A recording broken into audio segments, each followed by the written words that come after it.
নমস্কার শ্রোতা বন্ধুরা, আবার গল্পের ক্যারাভ্যানে আমরা এসে গেছি। আমরা শুনছিলাম শরদিন্দু বন্দ্যোপাধ্যায়ের বহু যুগের ওপার হতে উপন্যাসটি। আজ এই উপন্যাসের দ্বিতীয় পর্ব। রক্তপাগল জনতা কতচিৎ শান্ত হইয়াছে। চণ্ডকে মাটিতে ফেলিয়া কয়েকজন লোক তাহার হস্তপদ মাটির উপর চাপিয়া ধরিয়াছে। তাহার চারিদিকে চক্রাকারে দাঁড়াইয়া জনগণ বুভুক্ষ চক্ষে চাহিয়া আছে। চণ্ড বন্দী হইয়াছে বটে, কিন্তু অসহায় অবস্থাতেও তাহার প্রকৃতির দুর্দম বন্যতা কিছুমাত্র প্রশমিত হয় নাই। তিনি মাঝে মাঝে গর্জন করিয়া হস্তপদ মুক্ত করিবার চেষ্টা করিতেছেন। নাগবন্ধু দর্শক চক্রের সম্মুখভাগে দাঁড়াইয়াছিল। সহসা সে চণ্ডের বুকের উপর লাফাইয়া পড়িয়া ছুরিকা ঊর্ধ্বে তুলিল।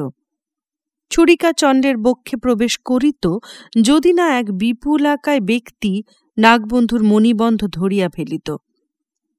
বিপুলাকায় ব্যক্তি বলিল, ও কি করছ নাগবন্ধু? নাগবন্ধু উন্মত্তের ন্যায় বলিল, ছেড়ে দাও মল্লজিৎ, আমি প্রতিশোধ চাই। আমার শিশুপুত্রকে রথের চাকার তলায় পিষে মেরেছিল, তার প্রতিশোধ চাই আমি। মল্লজিৎ বলিল, স্থির হও নাগবন্ধু, আমাদের সকলের কাছেই চণ্ড ঋণী। তাকে হত্যা করলে সে ঋণ শোধ হবে না। মৃত্যু তো মুক্তি। চণ্ডকে আমরা এত সহজে মুক্তি দেব না। তিল তিল করে কড়ায় গণ্ডায় তার অত্যাচারের ঋণ আদায় করে নেব। আমরা চণ্ডকে এমন শাস্তি দেব, কিন্তু ভেবেচিন্তে সে শাস্তি ঠিক করতে হবে, এখন নয়। ভাই সব, তোমরা চণ্ডকে বাইরে নিয়ে গিয়ে গলায় শিকল দিয়ে বেঁধে রাখো। যাহারা চণ্ডের হস্তপদ চাপিয়া বসিয়াছিল তাহারা তাহাকে টানিয়া তুলিল এবং টানিতে টানিতে সভার বাইরে লইয়া গেল। অধিকাংশ জনতাও কলকোলাহল করিতে করিতে সঙ্গে গেল। সবার মধ্যে সেনজিৎ, নাগবন্ধু, মল্লজিৎ ও 4-5 নেতৃস্থানীয় ব্যক্তি ব্যতীত আর কেহ নাই। সেনজিৎ সভাগৃহের এক পাশে বিমর্ষভাবে করলগ্ন কপলে বসিয়া আছেন। অন্য সকলে চক্রাকারে দাঁড়াইয়া মন্ত্রণা করিতেছে। মন্ত্রণাকারীদের মধ্যে মল্লজিৎ অগ্রণী। বটুক ভট্ট অলক্ষিতে মন্ত্রণাকারীদের মাথার উপরে ঝুলিতেছেন। মল্লজিৎ বলিল, বিপ্লবের কাজ শেষ হয়েছে, এখন আবার গড়ে তুলতে হবে। আবার আমাদের নতুন রাজা চাই। নাগবন্ধু বলিল, রাজার কি দরকার? বৈশালীর মতো প্রজাতন্ত্র। সকলে বিস্ফারিত নেত্রে নাগবন্ধুর পানে চাহিল। একজন বিস্মিত হয়ে প্রশ্ন করিল, প্রজাতন্ত্র আবার কি? মল্লজিৎ বলিল, প্রজাতন্ত্র কাকে বলে আমরা জানি না। আমরা জানি যে রাজ্যে রাজা নেই সে রাজ্য অরাজক, অতএব আমাদের রাজা চাই। এখন প্রশ্ন এই, কে রাজা হবে? কাকে আমরা রাজা করব?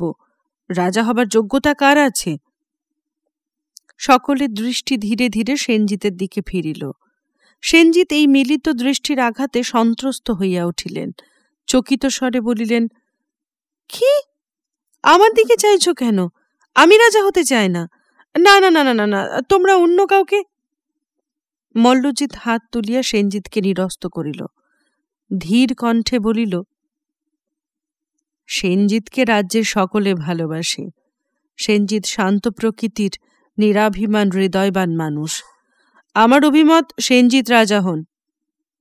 নাগবন্ধু বলিল, কিন্তু শিশুনাগ বংশেরই আর একজনকে। মল্লজিৎ বলিল, শিশুনাগ বংশের বিরুদ্ধে আমার কোনো অভিযোগ নেই। অন্য এক নাগরিক বলিল, আমাদেরও নেই, চণ্ড আমাদের শত্রু ছিল।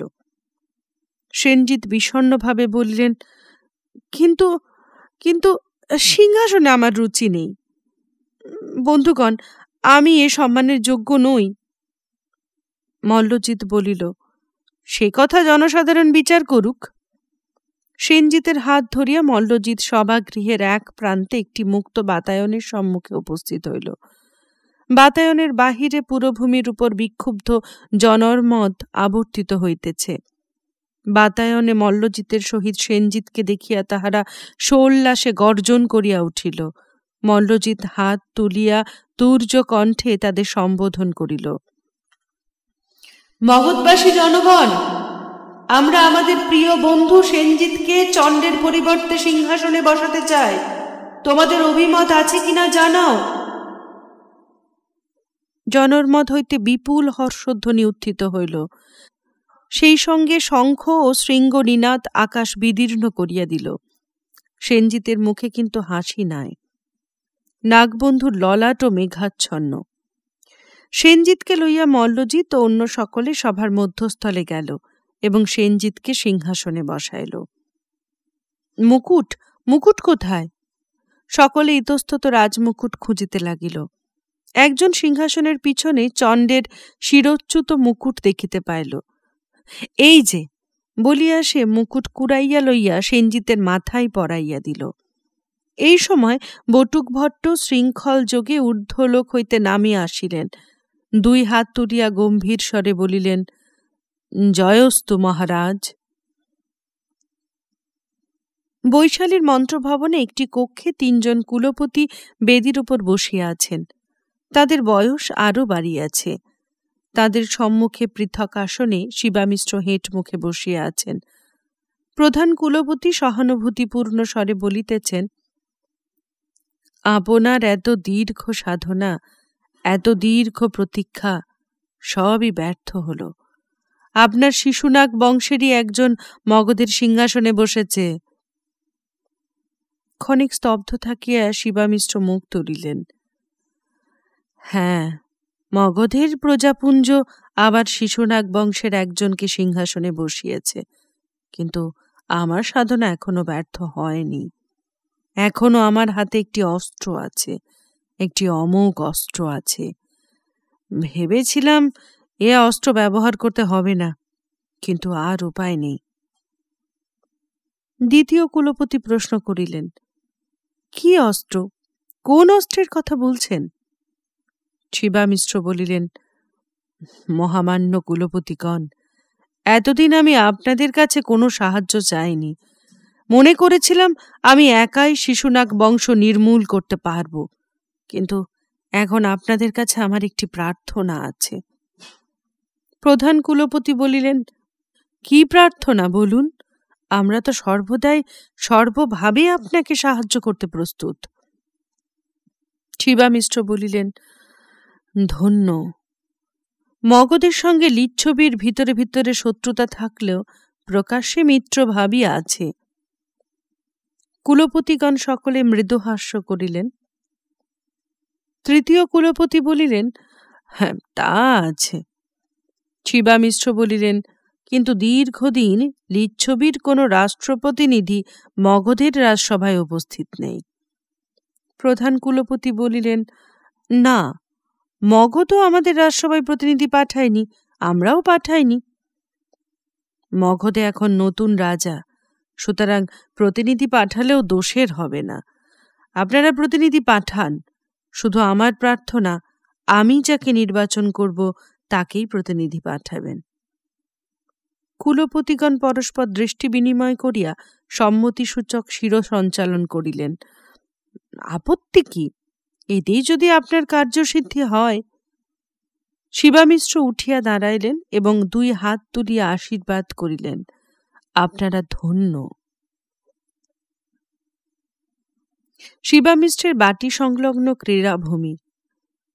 পুরুষ বেশা উল্কা একজন বয়স্ক অসি শিক্ষকের সহিত অসি ক্রীড়া করিতেছে। দুজনের হাতে ঋজু অসি, দেহে লৌহ জালিকা। অসির সহিত অসির সংঘাতে ঝনঝন শব্দ উঠিতেছে। অসি ফলকে আলো ঝলকিয়া উঠিতেছে। উল্কার অধরেও মাঝে মাঝে হাসির ঝলক খেলিয়া যাইতেছে। অসি ক্রীড়া চলিতেছে, এমন সময় শিবামিশ্র ক্রীড়াভূমির প্রান্তে আসিয়া দাঁড়াইলেন। তাহার বক্ষ বাহুবদ্ধ, চোখে একাগ্র কঠোর দৃষ্টি। তিনি নীরবে অসি ক্রীড়া দেখিতে লাগিলেন। অবশেষে উল্কা শিক্ষককে অসিযুদ্ধে পরাস্ত করিয়া ভূতলশায়ী করিল। তারপর উচ্চকণ্ঠে হাসিয়া গুরুর পদধূলি গ্রহণ করিল। গুরু ধীরে ধীরে উঠিয়া বসিলেন। নতজানু উল্কার মস্তকে হস্তার্পণ করিয়া বলিলেন, বিজয়িনী, তোমাকে আর আমার কিচ্ছু শেখাবার নেই। শিবামিশ্র উল্কার পিছনে আসিয়া দাঁড়াইলেন। শিষ্যবিদ্যা গড়িয়সি। উল্কা উঠিয়া দাঁড়াইয়া শিবামিশ্রের দিকে ফিরিয়া হাসিল। শিবামিশ্র কিন্তু হাসিলেন না, গম্ভীরভাবে উল্কাকে নিরীক্ষণ করিয়া বলিলেন, উল্কা, তোমার শিক্ষা শেষ হয়েছে, যাও স্নান করো, গিয়ে স্নান করে আমার ঘরে যেও, তোমাকে কিছু কথা বলার আছে। উল্কা ঈষৎ বিচলিত হইল, কিন্তু কোনো প্রশ্ন না করিয়া প্রস্থান করিল। যে আজ্ঞে পিতা। একটি প্রসাধন কক্ষ। উল্কা স্নান সারিয়া বেশ পরিবর্তন করিয়াছে, সিক্ত কেশ পৃষ্ঠে লম্বিত। সে একটি ধাতু নির্মিত দর্পণ বাঁ হাতে ধরিয়া সযত্নে ভ্রু মধ্যে সিন্দুরের টিপ পড়িল। শিবামিশ্র নিজ কক্ষে বসিয়া আছেন, তাহার মুখ বিষণ্ণ গম্ভীর। উল্কা আসিয়া দ্বারের নিকট দাঁড়াইল। শিবামিশ্রকে আত্মস্থ দেখিয়া সে সংকুচিতভাবে বেদীর পাশে আসিয়া বসিল। শিবামিশ্র চিন্তা জরিমা হইতে জাগিয়া উল্কার পানে স্নেহবিধুর চোখে চাহিয়া রহিলেন। অঙ্গুলি দিয়া তাহার চিবুক তুলিয়া ধরিয়া ঈষৎ কম্পিত স্বরে বলিলেন, কন্যা, আমার কন্যা। উল্কা শঙ্কা বিস্ফারিত চোখে বলিল, কি হয়েছে পিতা? শিবামিশ্র আত্মসংবরণ করিলেন। না, আজ যে কথা তোমাকে বলতে যাচ্ছি তা উচ্চারণ করতে আমার বুক ফেটে যাচ্ছে, তবু বলতে হবে। তোমার জীবনের কাহিনী আজ তোমাকে শোনাব। আমার জীবনের কাহিনী? হ্যাঁ, বড় ভয়ঙ্কর সে কাহিনী। তুমি সহ্য করতে পারবে? উল্কা ক্ষণিক নিজের মনের অজ্ঞাত আশঙ্কার সহিত যুদ্ধ করিল, তারপর দৃঢ় স্বরে বলিল, বলুন পিতা, আমি সহ্য করতে পারব। শিবামিশ্র কুণ্ঠিত নীরবতার পর বলিলেন, উল্কা, তুমি আমার কন্যা নও। উল্কা বুদ্ধিভ্রষ্টের মতো চাহিয়া রহিল, তাহার অধরষ্ট বিভক্ত হইয়া গেল। শেষে সে বলিল, কন্যা নই? আপনার কন্যা নই? তবে আমি কে? তুমি যখন একদিনের শিশু, তখন আমি তোমাকে পাটলিপুত্রের মহাশ্মশান থেকে তুলে এনেছিলাম। পাটলিপুত্রের মহাশ্মশান? পিতা, সব কথা আমাকে বলুন, কিচ্ছু গোপন করবেন না। দুজনেই গভীরভাবে অভিভূত। তারপর শিবামিশ্র নিজের মন দৃঢ় করিয়া বলিলেন, বলছি শোনো।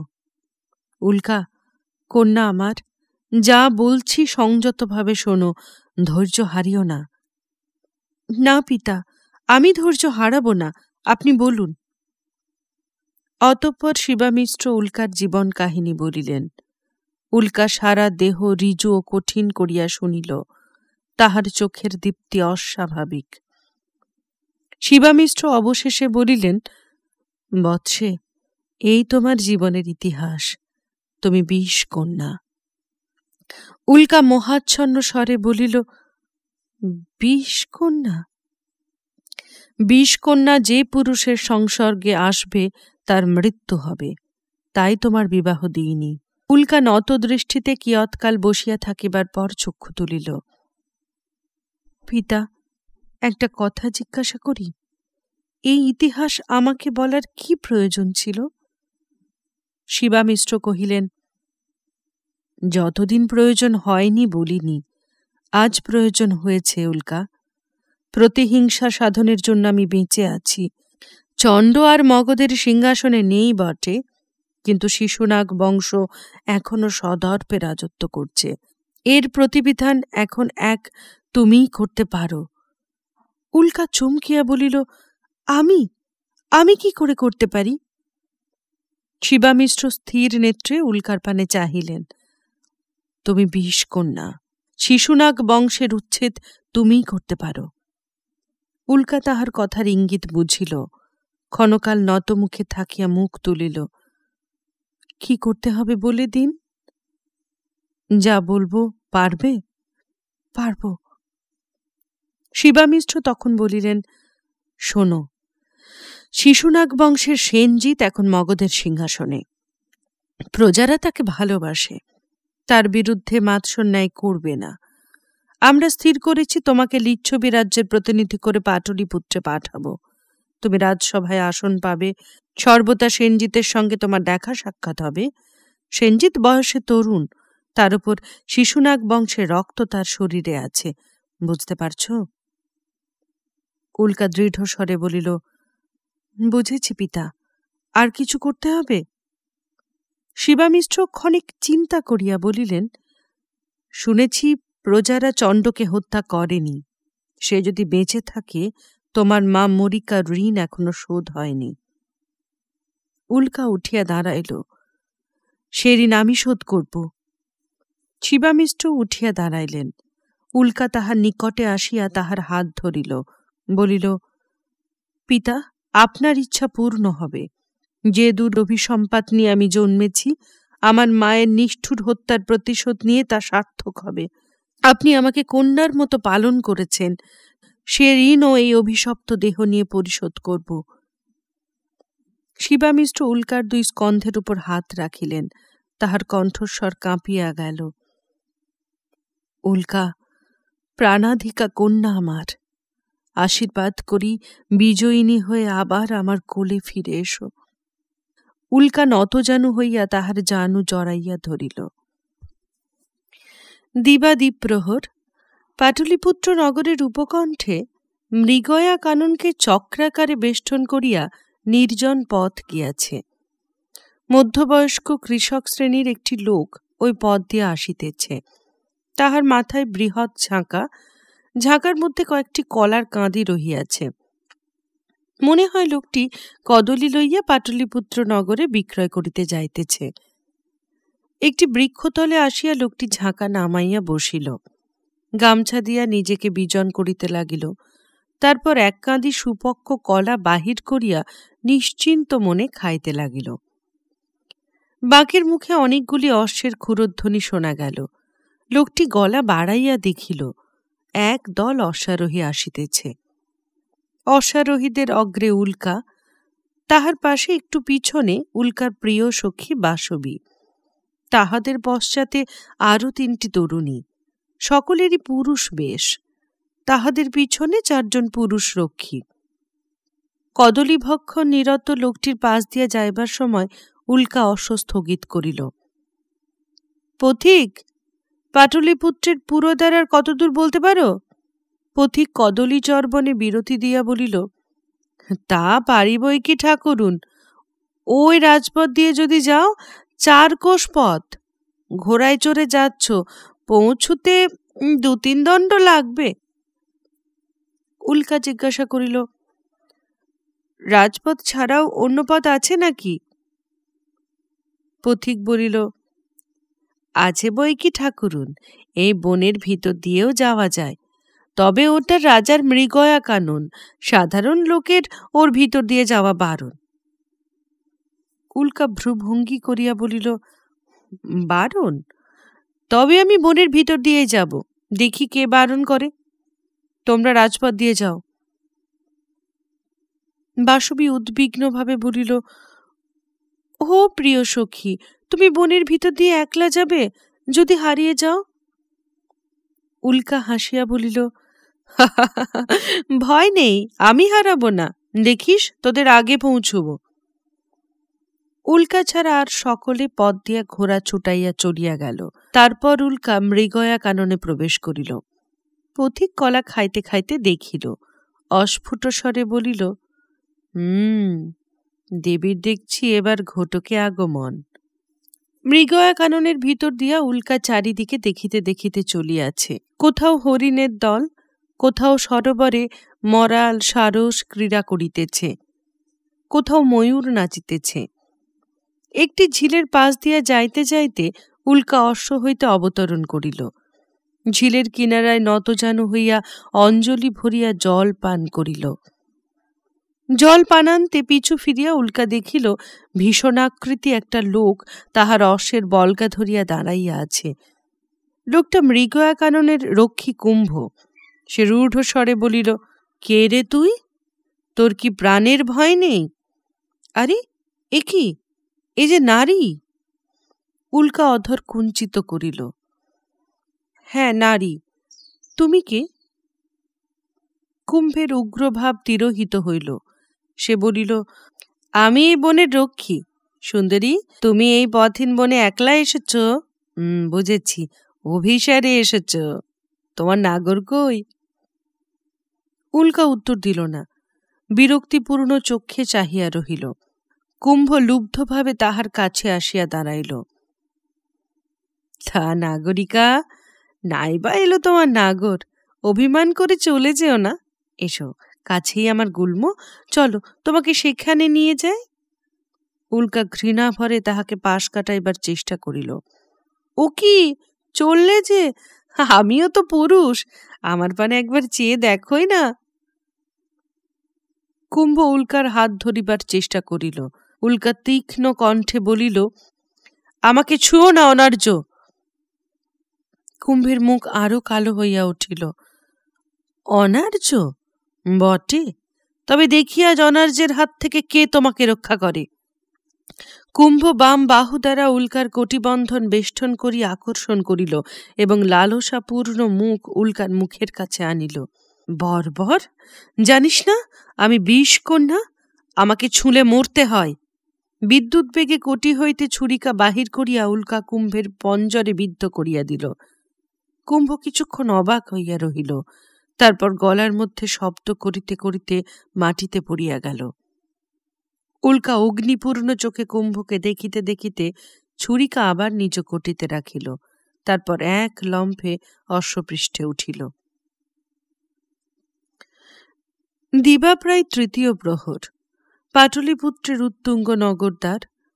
পথে জনচলাচল নাই। তরুণদ্বারের দুই পাশে দুইজন করিয়া প্রতিহারী গাত্রে ঠেস দিয়া ঝিমাইতেছে। তাহাদের হাতে বল্লম। একটি ফুটি কাকুর বোঝাই গরুর গাড়ি বাহির হইতে ভিতর দিকে চলিয়া গেল। তারপর দ্রুত অশ্বক্ষুরধ্বনি শুনিয়া প্রতিহার চতুষ্টয় খাড়া হইয়া দাঁড়াইল। উল্কা ও তাহার দল আসিতেছে। প্রতিহারগণ ইতিমধ্যে দৃঢ়ভাবে বল্লম ধরিয়া পথ আগলাইয়া সমব্যবধানে দাঁড়াইয়াছে। উল্কা তাহাদের সম্মুখে আসিয়া রাশ টানিয়া অশ্বকে দাঁড় করাইল। তাহার সঙ্গী ও সঙ্গিনীরা কিছু দূরে পশ্চাতে দাঁড়াইল।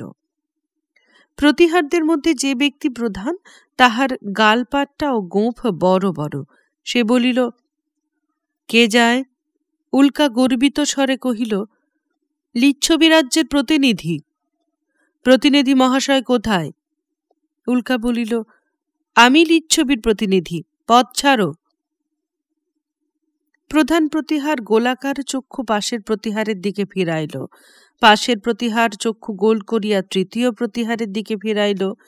তৃতীয় প্রতিহার চতুর্থ প্রতিহারকে উক্তরূপে নিরীক্ষণ করিল। উল্কা অধীরভাবে অধর দংশন করিল। তখন প্রধান প্রতিহার গলা খাঁকারি দিয়া বলিল, লিচ্ছবি রাজ্যের প্রতিনিধি মহাশয়া, নগরে প্রবেশ করুন। নগরের অভ্যন্তর। তরুণদ্বার হইতে কিয়দ্দূরে পথের পাশে একটি জলাধার।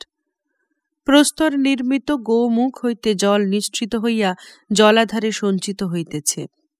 কয়েকটি মৃত্তিকার পানপাত্র ইতস্তত পড়িয়া আছে। সহসা অনতিদূর হইতে শুষ্ক কর্কশ কণ্ঠস্বর আসিল, জল, জল, জল দাও। উল্কার দল মন্থর গতিতে সেই দিকেই আসিতেছে।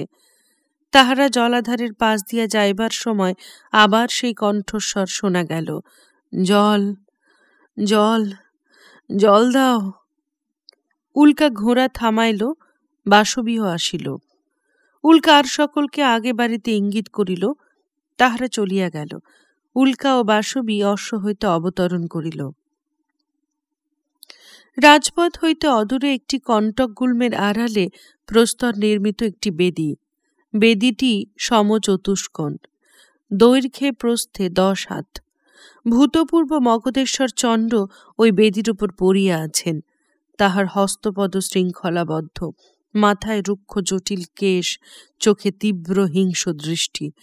জল, জল, জল। উল্কা ও বাসবী আসিয়া বেদির পাশে দাঁড়াইল। উল্কার মুখে কোনো বিকার নাই, কিন্তু বাসবী ভয় পাইয়াছে। সে শঙ্কিত স্বরে বলিল, এ কে প্রিয় সখী? উল্কা চণ্ডকে দেখিতে দেখিতে বলিল, বোধহয় কোনো অপরাধী। তাহার কণ্ঠস্বর শুনিতে পাইয়া চণ্ড মাথা তুলিলেন, দন্ত নিষ্ক্রান্ত করিয়া ভীষণ স্বরে বলিলেন, জল দাও, জল। উল্কা অবিচলিতভাবে চণ্ডের পানে চাহিয়া বলিল, বাসবী, জলাধার থেকে জল নিয়ে আয়। বাসবী যে পথে আসিয়াছিল সেই পথে চলিয়া গেল। উল্কা আরো কিছুক্ষণ চণ্ডকে অবিচলিত মুখে নিরীক্ষণ করিয়া বলিল, কোন অপরাধে তোমার এই দণ্ড হয়েছে?